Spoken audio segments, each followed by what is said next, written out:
The jungle moon of Varel was not a place people visited for fun. The air was heavy and damp, the ground was uneven, and every step made boots sink in the mud. Strange birds cried from high branches, and unseen creatures moved in the shadows. Most travelers stayed away from it, but humans had a way of going where they were told not to go. Aaron had heard this story many times. The old alien traders in the Vega sector would speak of a temple somewhere in Varel's endless jungle. They said it was built long before any known civilization and that it had vanished without a trace. Some claimed the temple never existed at all, that it was only a myth meant to entertain children. Aaron did not believe in myths. He believed in maps and readings from scanners, and in the evidence his own eyes could find. The human survey team had been hired to explore the southern continent of Varel.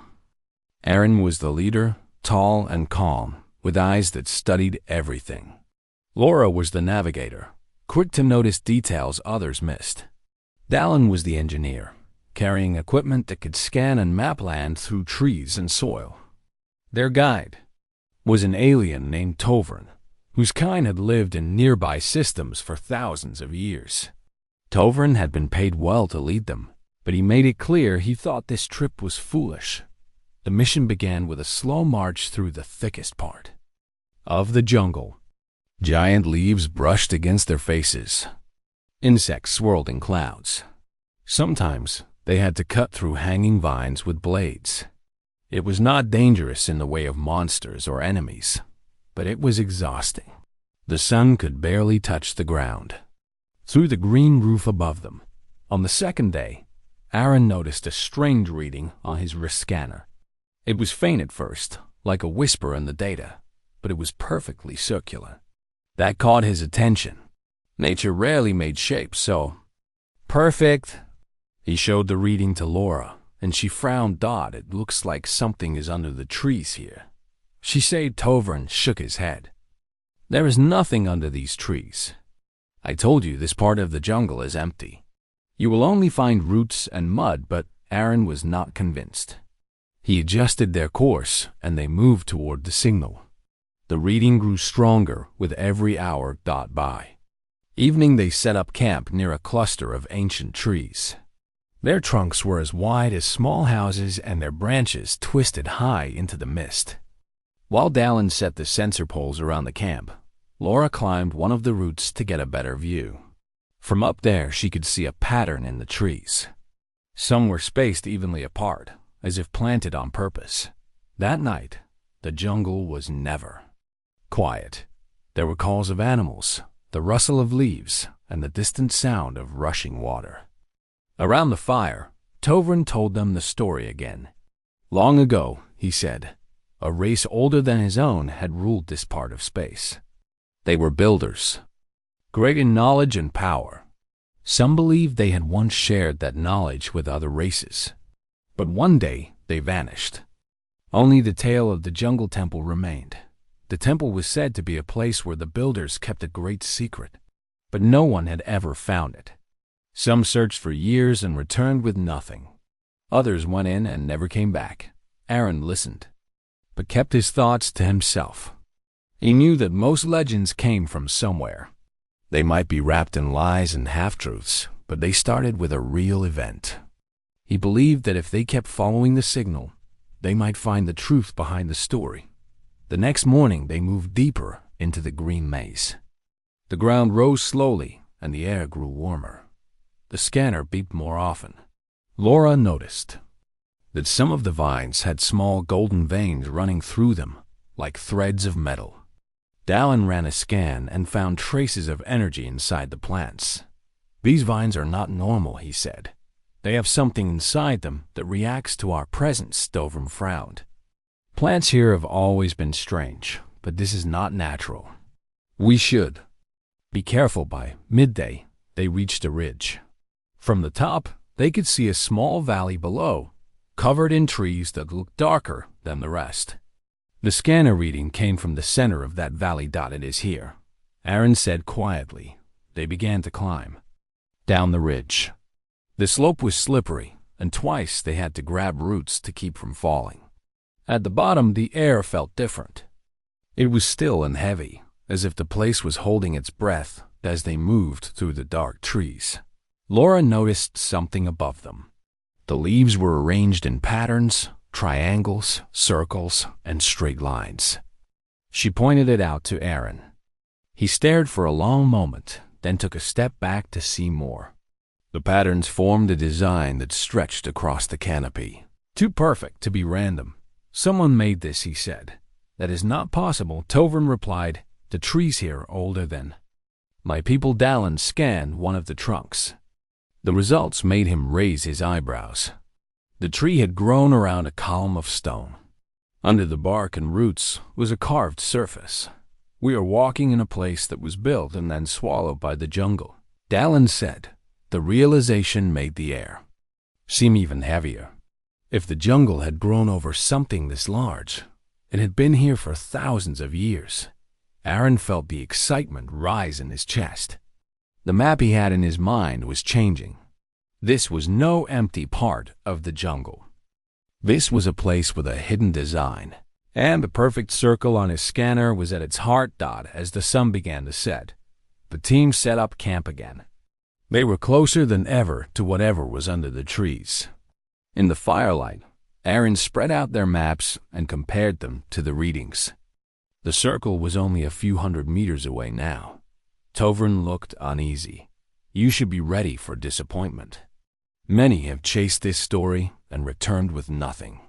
Sometimes it is better not to wake what sleeps, but Aaron only smiled. We will. See in the morning. The fire burned low, and the jungle kept whispering around them. The team tried to sleep, but the thought of what lay ahead made the night feel longer. Somewhere in the darkness, something waited for them. Something that had been hidden from the galaxy for far longer than anyone could remember. The morning light was soft when it reached the jungle floor. Thin beams pushed through the canopy, breaking into patterns over wet leaves. The air was warm and heavy with the smell of soil and green life. Aaron stood early, checking the scanner again. The perfect circle was still there, glowing faintly on the display, just a short distance away. The others packed the camp in silence. Even Tovrin seemed more focused than usual. He did not complain as they moved, though his eyes kept scanning the trees as if looking for something. Laura walked ahead with a small machete, clearing hanging vines. Dallin followed, carrying a device that recorded energy readings. Aaron stayed in the middle, watching both the team and the scanner. The deeper they went, the thicker the jungle became. The ground grew uneven. Roots twisted over stones, making each step careful. Vines hung low and tangled together like ropes. The leaves above were so close that the light turned green. Somewhere far away, a deep call echoed, the sound of an unseen animal. They had been walking for less than an hour when Laura stopped. She raised a hand for silence. Everyone froze. A rustling sound came from the right. It was not fast or violent, but steady, as if something large moved slowly through the leaves. Aaron stepped forward quietly. He saw movement, a creature with scales the color of bronze. It was long, with many legs and a face that seemed too alert. But instead of moving away, it stepped to the side, almost as if making room for them to pass. Then it vanished into the undergrowth. That is strange. Laura whispered, animals here are territorial, Tovrin said. They do not usually make way for intruders and kept moving.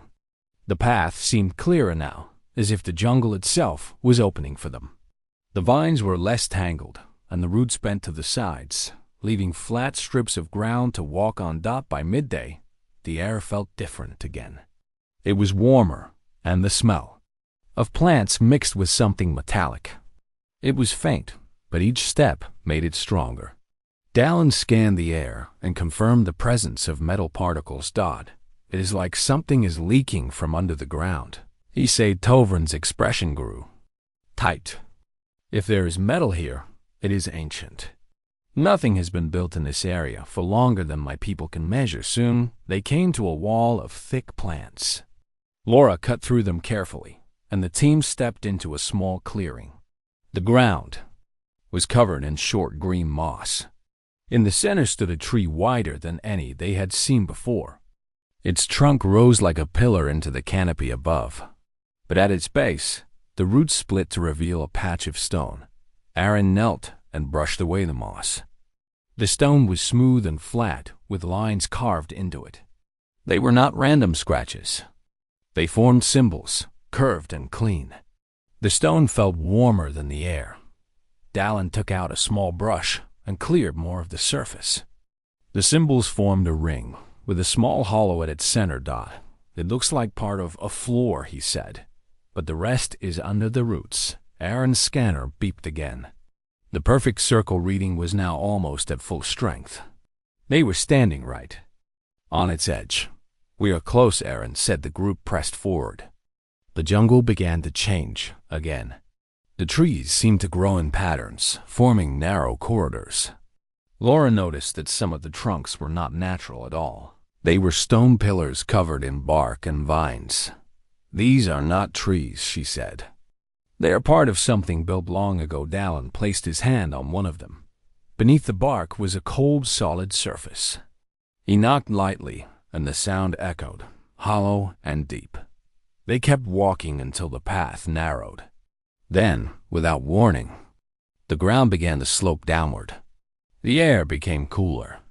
The sound of running water reached their ears. At the base of the slope, they found a stream flowing from under a wall of roots. The water was clear, but the stones in the stream shone with a faint silver light. Tovrin crouched and touched the water. "This is not natural," he said. "This glow is from energy stored in the stones." The stream was not wide, and they crossed it quickly. On the other side, they entered another stretch of dense growth. Here, the vines behaved strangely. When Aaron tried to cut one, it moved slightly away from the blade. It was as if the plants could sense the touch before it came. "I do not like this," Tovrin muttered. "The jungle is watching us," but the team pressed on. After another half hour, the ground rose again, leading to a ridge covered in black-green moss. They climbed to the top and saw what lay beyond. The valley below was small and hidden, surrounded by walls of trees. In the center stood a cluster of massive roots twisting around each other. But the shapes between them were too even, too smooth. It was stone. And not just any stone. The same pale color as the slab they had found earlier. The scanner pulsed rapidly now. The circle reading filled the display. "This is it," Aaron said. They descended into the valley. As they neared the center, they could see more of the structure under the roots. Some parts were flat and squared, others curved like arches. A low hum filled the air, so faint it could almost be mistaken for the sound of insects. Laura ran her hand along one of the exposed sections. It was warm, and the carved lines glowed faintly under her touch. She stepped back in surprise. "It reacts to humans," she said. Tovrin shook his head. "That is impossible. Nothing from the builders should respond to you," but the proof was there. That glow spread along the lines like liquid light before fading again. They circled the root-covered mound, looking for a way inside. Finally, Dallin found a gap where two large roots formed an arch. Beneath it was darkness, leading downward. Cool air flowed out, smelling faintly of stone and metal. Aaron stepped closer and shone a small light inside. The tunnel beneath was narrow, but the walls were smooth, too perfect to be natural. "We will go in tomorrow," he said. "We need rest and a clear plan." Tovrin did not argue this time. He simply looked at the dark entrance as if it might open its mouth and swallow them whole. The team made camp near the roots. As night fell, the hum from the mound seemed to grow stronger, matching the beat of their hearts. The jungle outside. The valley was silent now, as though every living thing had stopped to listen. Somewhere in the darkness, the temple waited. Morning came slowly in the valley. The sun was blocked by the high walls of trees, and mist hung over the roots like a thin blanket. The hum from the mound had not stopped through the night. It had been steady, low, and strangely calming, as if the earth itself was breathing. Aaron was the first to rise. He checked the scanner again.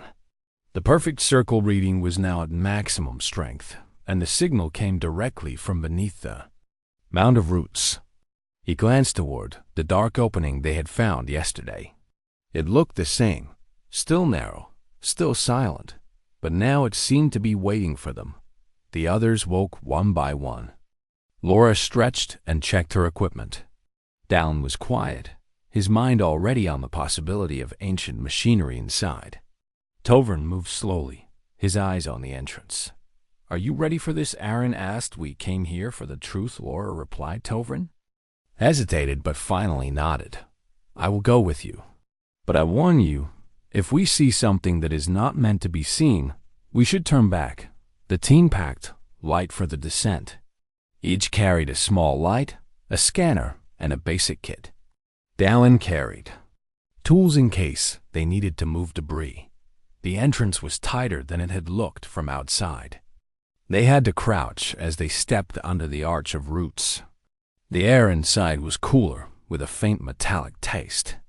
The light from their lamps bounced off smooth walls that were neither stone nor metal, but something in between.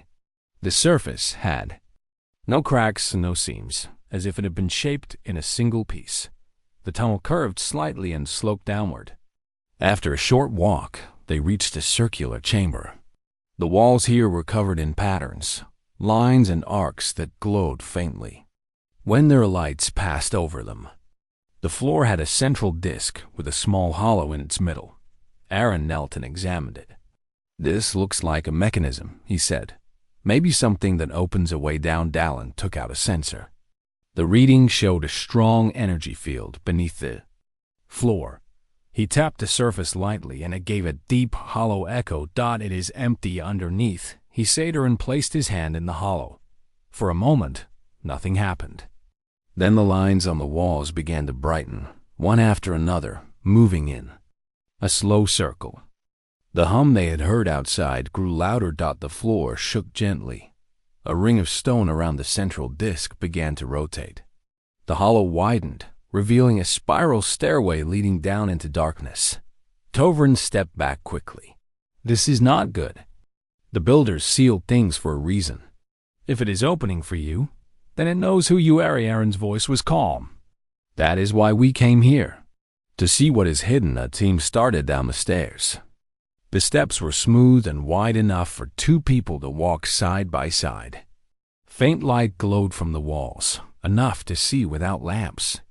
The air was still cool, but there was a new scent now, a mix of stone dust and something electric, like the smell after a lightning strike.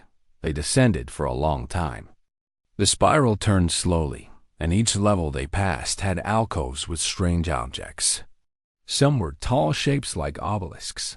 Others were flat slabs with more glowing lines.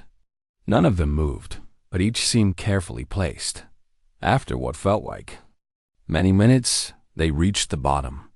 Another circular chamber awaited them. In the center stood a massive door, unlike anything they had seen before.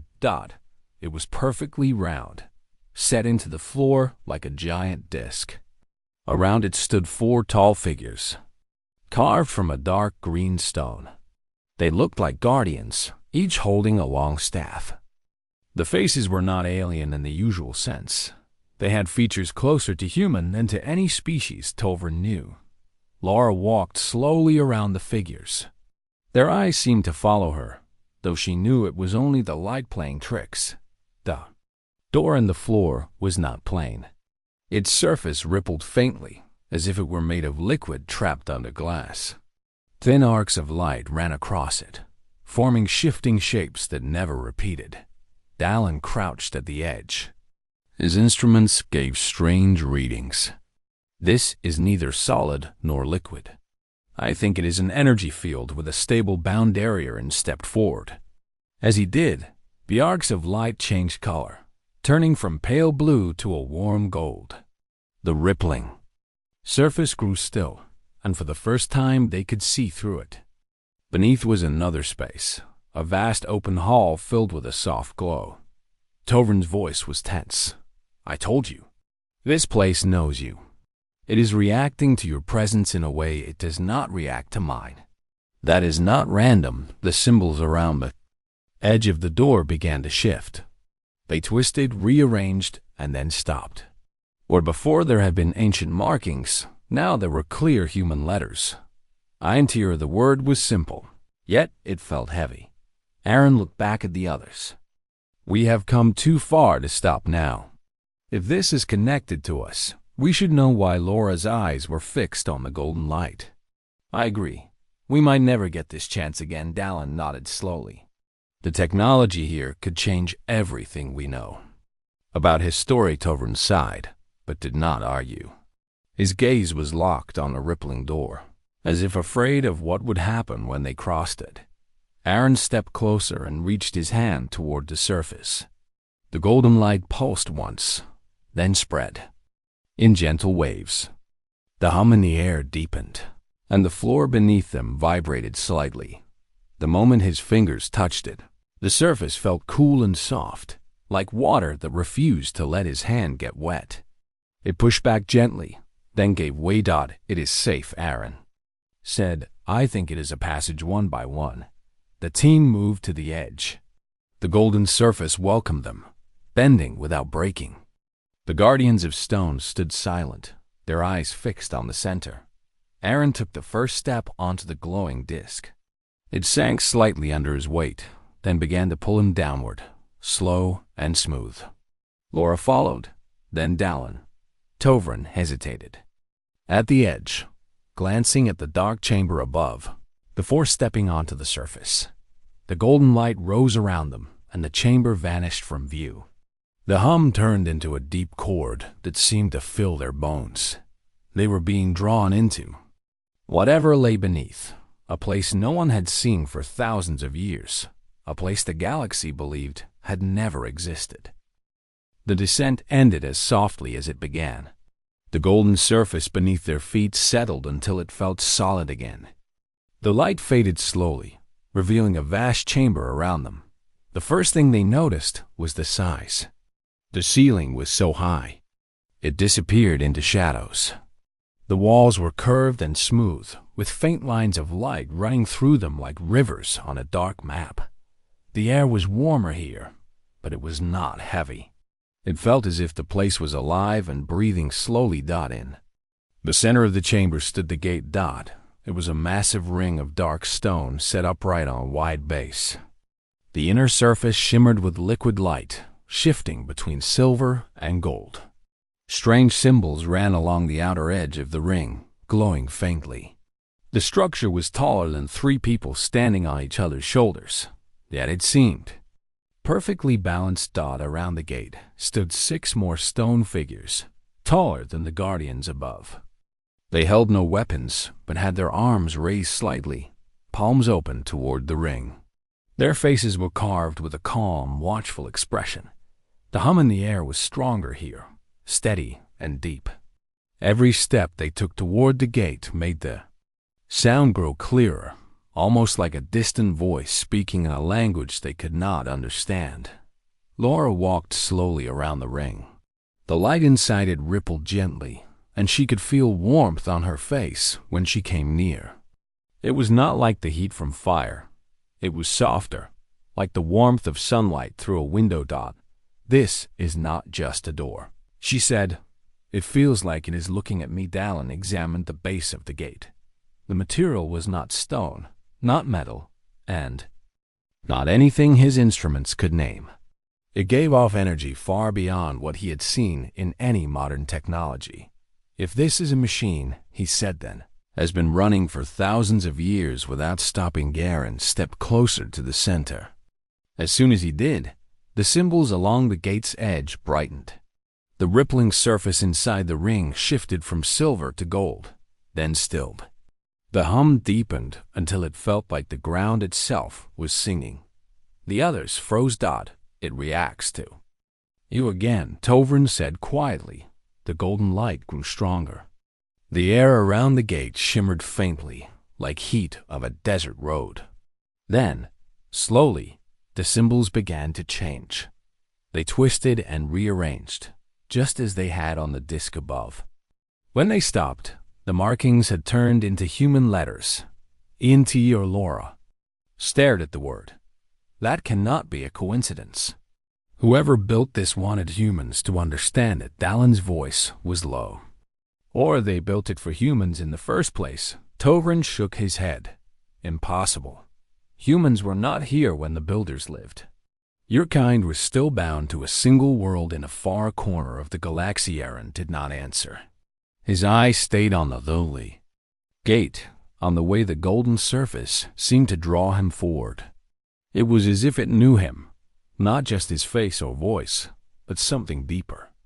He stepped onto the wide base, feeling a soft vibration under his boots. The golden surface rippled.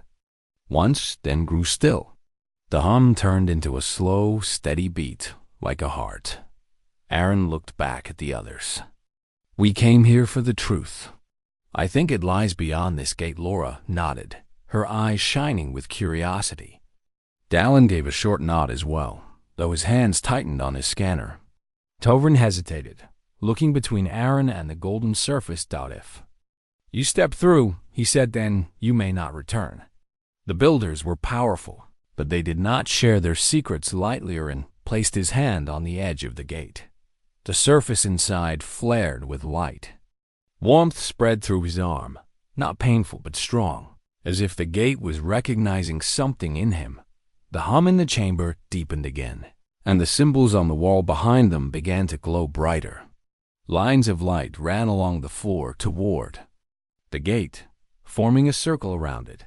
"The gate wants to be used," Dalin said. "I think it is ready for activation." Without another word, Aaron stepped forward. His foot touched the golden surface, and it gave way like water. There was no splash, no resistance, only a smooth pull forward. Laura followed without hesitation. Dalin adjusted his pack and stepped in after her. Tovrin stood at the edge, his face tense. He looked once more at the great chamber, then stepped through. For a moment there was only light. It surrounded them, warm and weightless. The hum became a song without words, a sound that seemed to speak directly to the mind. Then the light faded. They stood on solid ground again, but the place was unlike anything they had seen before. Above them was no ceiling. Instead, they saw a sky filled with soft light, though no sun hung above. The ground stretched far in all directions, covered in green fields and forests. In the distance rose tall structures, some floating in the air, connected by thin bridges of light. The air was fresh and cool, carrying the scent of flowers. The space was enormous, yet it was contained. The horizon curved upward and far above. The land met itself again. They were inside a hollow sphere. Laura took a slow breath. "This is not another room. This is a whole world." Dalin turned in a slow circle, scanning the surroundings. His device beeped wildly. "The energy here is beyond anything in known science. If this place is real, it has been preserved perfectly for thousands of years." Tovrin's voice was quiet. "This cannot be. The builders never made a place like this in our records." And yet here it is. Aaron looked at the floating structures. Some of them had shapes similar to old human designs from centuries before humanity reached space. Others were alien in style. He felt the same pull he had felt from the gate, stronger now, leading him toward the largest structure in the distance. Its towers glowed faintly, and a line of light stretched from it to the ground where they stood. "That is where we go next," he said. The others followed his gaze. The path ahead was clear, marked by the steady light. Behind them, the gate stood silent, its golden surface calm. As if waiting for their return, they began walking toward the towers, unaware that with each step, they were drawing closer to the true purpose of the builders, and to a truth about humanity that had been hidden for longer than any of them could imagine. The path of light beneath their feet was smooth and steady. It ran like a silver thread through the fields, curving gently toward the great towers in the distance. Around them, the air felt calm, almost too calm, as if the place had been waiting for someone to walk its paths again. The forests they passed were unlike the ones outside. The trees here were tall and straight, with leaves that glowed faintly in the shade. Strange flowers swayed without any wind, releasing a soft scent that seemed to clear the mind. Birds with shimmering wings flew from branch to branch, there, calls ringing like small chimes. Laura slowed her pace to look around. This is not just a place built to be seen. It is a place built to be alive. Dallin kept checking his scanner. The readings here were steady, balanced, as if the whole environment was controlled. This is not wild nature. It is managed perfectly. Every tree, every stream is in the exact place it should. Beethoven walked silently, his eyes moving from one glowing leaf to another.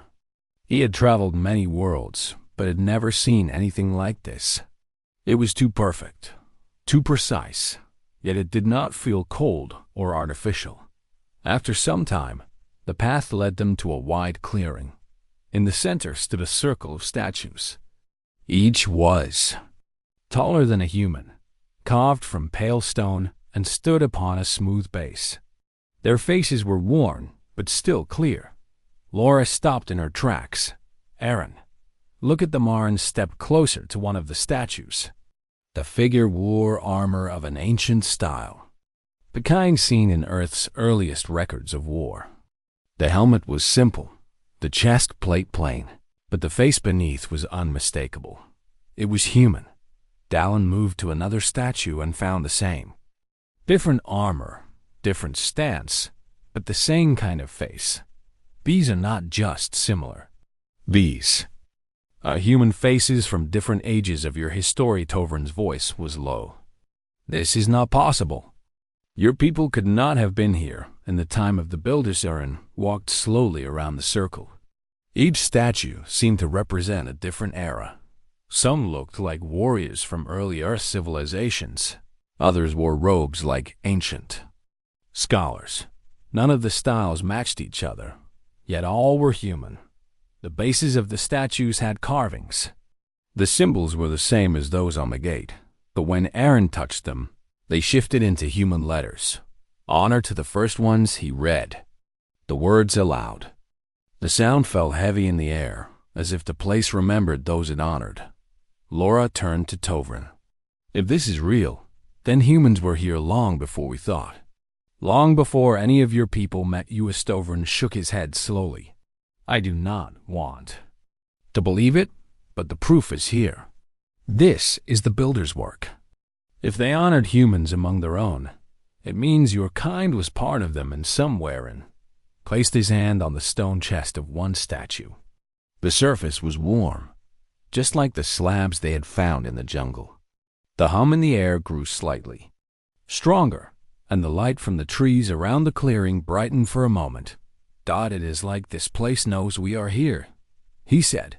It reacts to us beyond the clearing. The path of light continued toward the largest tower.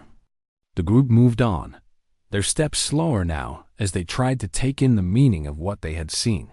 The land began to slope upward, and the ground beneath the path became a smooth black surface with thin lines of light running along it. The towers ahead grew taller with each step, until they stood like giants over the land. Their surfaces were made of the same material as the gate, smooth and seamless, glowing faintly with shifting patterns. When they reached the base of the largest tower, they found no doors, only a wide archway that opened into a great hall. Inside, the air was cooler. The walls were lined with tall panels that glowed softly, showing moving images of stars, planets, and strange symbols. Dallin's voice was hushed. These are records. I think this whole place is some kind of archive. In the center of the hall stood a single structure, a tall crystal set in a metal frame. Light pulsed inside it like a slow heartbeat. Aaron stepped toward it. The moment his hand brushed the surface, the light flared and the room changed. The walls came alive with moving images. Fleets of ships, cities among the stars, and beings of many shapes working together. Among them were humans. Laura gasped. "Look at them. They are wearing the same armor as the statues." The images shifted, showing humans building alongside other races, sharing tools, standing in councils. Then came images of the gate they had passed through, and many more like it, connecting distant worlds instantly. Tovrin stared in disbelief. "This shows humans as part of the Builders' Alliance. That would mean your kind helped create the gate network." The final image was of a large star map. Many points of light glowed brightly, connected by lines. One point was larger and brighter than the rest. The view zoomed in until they could see a familiar blue and green planet, Earth. Aaron's chest tightened. This means they knew about us long before we knew about them. Images faded, and the crystal dimmed again, as if it had shown all it could for now. The hum in the air softened, and the hall felt still once more. The group stood in silence for a moment, each one thinking about what they had seen. The truth was no longer a question. Humans had been here before. Not only that, they had been part of something far greater than anyone had imagined. Aaron looked toward the far end of the hall, where another archway led deeper into the tower. If this is just the beginning, then there is more to find. And maybe the answers to why we were forgotten. They stepped forward again, the path now leading them not only deeper into the tower, but deeper into the mystery of what had happened to the first ones, and why humanity's place among them had been erased from history. The hall beyond the crystal chamber was narrow at first, its walls covered in carvings that glowed faintly. As Aaron, Laura, Dallin, and Tovrin walked through, the air grew warmer, and the hum in the ground returned, steady and deep like a heartbeat. Passage opened into another great room. This one was shaped like a circle, and its floor was smooth black stone with a single ring of light running around the edge. In the center stood a tall pillar made of clear crystal, taller than any of them. Inside the crystal, shapes moved like shadows in water. Laura stepped forward and touched the surface. The crystal warmed beneath her hand, and the shadows inside formed into a figure. It was not solid but made of light, its shape shifting between many forms, some human, some unknown. A voice filled the chamber. It spoke in a language none of them had heard before, yet each one understood it clearly in their own mind. "We are the Builders. We welcome the first ones home." Aaron exchanged a quick glance with Laura. "First ones. That is what was written on the statues." The figure continued. "Long ago, before the stars were divided, many peoples came together. We shared knowledge, we shared worlds, we shared dreams. Among us were the first ones, your kind. You were strong in will and quick in thought.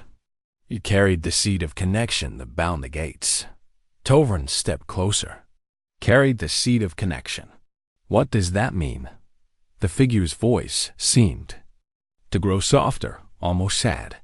"The gates were made from a living code, bound to the life of the first ones. Without them, the network cannot awaken.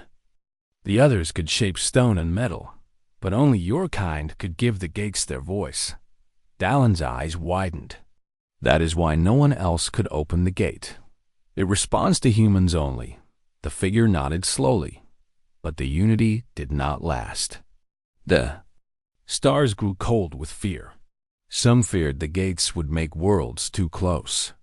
Others feared the first ones would lead all. War came. The network fell silent. The first ones vanished from the worlds, and their name faded into dust. Laura frowned. "Vanished how?" The figure's form shifted again, becoming less stable. "The truth is hidden in time. Some fled to worlds far from the gates. Some were taken by the silence that followed. Some chose to sleep until the stars called them again. We do not know which path your people took. But now, you have returned, and the gates can wake once more. The ring of light on the floor brightened, and images formed in the air above it. Star maps. Many points glowed, just like in the crystal hall before, but now several were dark. There. Lines broken. The voice spoke again. The network is broken. Without the first ones, the dark points will never shine again. But with you, the way can be restored. Yet be warned, not all will welcome the return. Some guard the silence. Some fear the truth you carry. Aaron stepped forward. If we wake the gates, what happens? The figure's eyes, or what seemed like eyes, met his. The worlds will open. Trade will grow. Knowledge will rise. But so will those who seek to close the way again. To hold the gates is to hold the path between every world. It is a gift. It is also a burden. The images above the ring shifted to show fleets of ships moving between glowing gates. Worlds exchanged goods, knowledge, and people freely. Then the images darkened, showing battles near the gates, ships falling, and the network breaking. Dallon's voice was low. This is history. And warning, the figure spoke again. The choice is yours. You can wake the gates, or you can leave them sleeping. But know this, if you walk away, others will try, and they may not carry the same care for the worlds as you do. The crystal pillar dimmed for a moment, then pulsed with light once more. A small panel slid open in the floor at the base of the pillar, revealing a flat disc made of the same silver metal as the path outside. It was no larger than a human hand, marked with glowing lines that moved like flowing water. The figure's voice softened. This is the key. It will answer to the first ones alone. It can wake the nearest gates.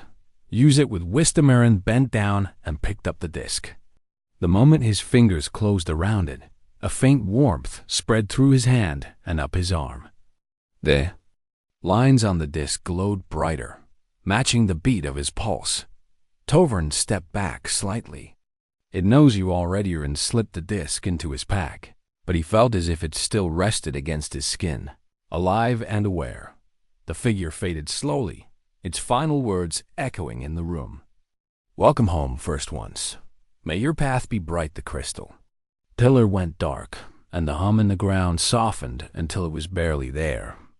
The ring of light on the floor dimmed, leaving the chamber quiet and still. The group stood in silence for a long moment. Then Laura spoke.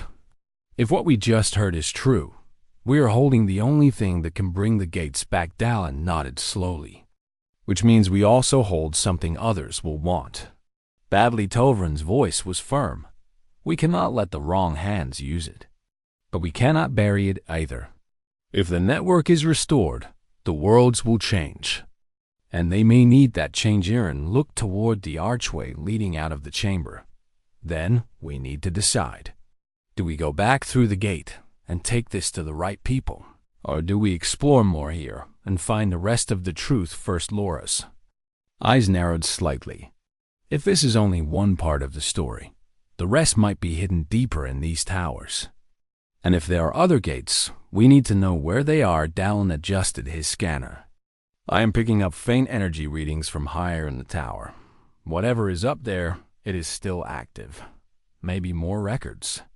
Maybe more keys. Tovern looked up at the high ceiling. Then we go up. But we move carefully. The builders left this for you, Aaron. That means you are the one they expect to make the choice. Aaron took a deep breath. Then let's find out everything before we decide. If we are going to wake the gates, we need to understand exactly what we are waking. They turned toward the next passage, the faint light from the walls guiding them deeper into the heart of the tower. Somewhere above them, the builder's last message waited, and perhaps the reason humans had been chosen in the first place. The passage upward was steep and narrow. Stone steps curved along the inside wall of the tower, climbing higher with every turn. Small crystals were set into the walls at intervals, glowing faintly and lighting their way. The hum they had heard earlier was gone now, replaced by a softer sound, like wind moving through a hollow place. Aaron led the way, the silver disc in his pack feeling heavier than before. Laura followed close, scanning the walls with her light. Dallin and Tovrin kept watch behind, their eyes sharp for anything that might follow. After a long climb, the stairs ended at a tall door made from the same black stone as the floor below. Strange lines ran across its surface, pulsing with slow light. There was no handle. In the center was a shallow round space that matched the size of the disc Aaron carried. Aaron took the disc from his pack and held it over the space. The glowing lines on it began to match the light on the door. Slowly, he pressed it into place. The door shuddered. Then the lines on its surface brightened until the entire door dissolved into mist. Beyond it lay a wide chamber with a high domed ceiling. The walls were covered in carvings of stars, gates, and ships. At the far end stood a raised platform, and on it was a single tall seat carved from crystal. In front of the seat was another pillar, smaller than the one below, but this one held no figure of light. Instead, it displayed a flat surface, like a sleeping screen. The group stepped inside. The moment Aaron crossed the threshold, the screen lit up. Images began to form, not moving like before, but still and clear. The first image showed a group of humans standing beside many other beings of different shapes and sizes. They all stood together before a gate that glowed bright. The second image showed fleets of ships moving through the gates, carrying goods and people between worlds. The third image darkened. Now the ships were armed, and the faces of the people showed fear. The gates stood dim, and great battles raged near them. Fourth image showed humans again, but this time they were stepping into long crystal chambers that closed around them. Some other humans were boarding ships, heading toward distant stars. Laura stepped closer to the screen. They went into hiding. Dallin's voice was low. Or they left this part of space entirely. The fifth image showed the gates going dark. The builders, or those who looked like them, stood beside the dim structures, their heads lowered. Finally, the sixth image showed something unexpected. It was a single gate glowing again, and through it walked a group of 4 figures. Their shapes matched Aaron, Laura, Dallin, and Tovrin exactly. Tovrin stared at it. "That is us." The screen shifted, and words appeared in the same language the crystal figure had spoken. Once again, they all understood the meaning in their minds. When the first ones return, they will face a choice. Restore the path between the stars, or leave it in silence. The choice will shape the fate of all worlds. The message faded, replaced by a map showing the location of many gates, including some far from any known routes. A few glowed bright, but most were dark. Aaron looked at the map. "This is it. This is the full network." Laura nodded. "And this is what others will fight for if they learn we have it." The screen dimmed, and the small pillar opened, revealing a second disc. This one was marked with different lines, more complex, and it pulsed with a deeper light. Dallin reached for it, but the pillar's light flared, and a voice spoke again, the same as in the lower chamber. "This second key will open the heart gate, the first and oldest of all. From it, the others can be awakened, but the heart gate also holds the memory of the war. If you open it, you will awaken more than the paths. You will awaken the ones who chose the silence." The voice faded, and the pillar closed again around the second disc. Tovrin crossed his arms. "If we take that key, there is no turning back." And looked around the chamber. The carvings on the walls showed the gates as bright, alive things, bridges between worlds. But they also showed the shadows of war, the danger that came with them. He thought of the builder's words, a gift and a burden. Laura broke the silence. "We could leave the second key here. Take only the first, wake only a few gates, and see what happens." Dallin shook his head. That would not last. Once one gate is open, others will try to find the rest. If we do not take it, someone else will. Stepped up to the pillar and placed his hand on it. The surface was cool, but the light within seemed to pulse in time with his heartbeat. Slowly, the pillar opened again, revealing the second disc. He picked it up. The weight of it was strange. Not heavy in his hand, but heavy in meaning.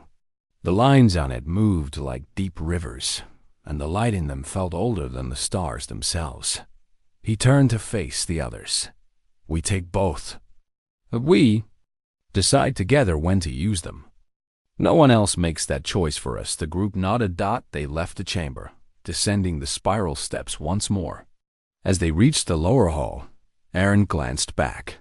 The tower stood silent, but it felt as if unseen eyes were watching them. Outside, the air of the jungle felt warmer, more alive. The path back to the gate shimmered faintly in the sunlight, breaking through the trees. As they stepped toward it, Laura looked at Aaron. When we go back, the real challenge begins. Sarah nodded. The builders gave us the keys. Now, it is up to us to decide what doors we open. They stepped onto the silver path, the gate rising before them. It glowed softly, as if it already knew they were coming. And somewhere far beyond, in the dark corners of space, forces that had waited for centuries began to stir. The choice of the first ones had returned.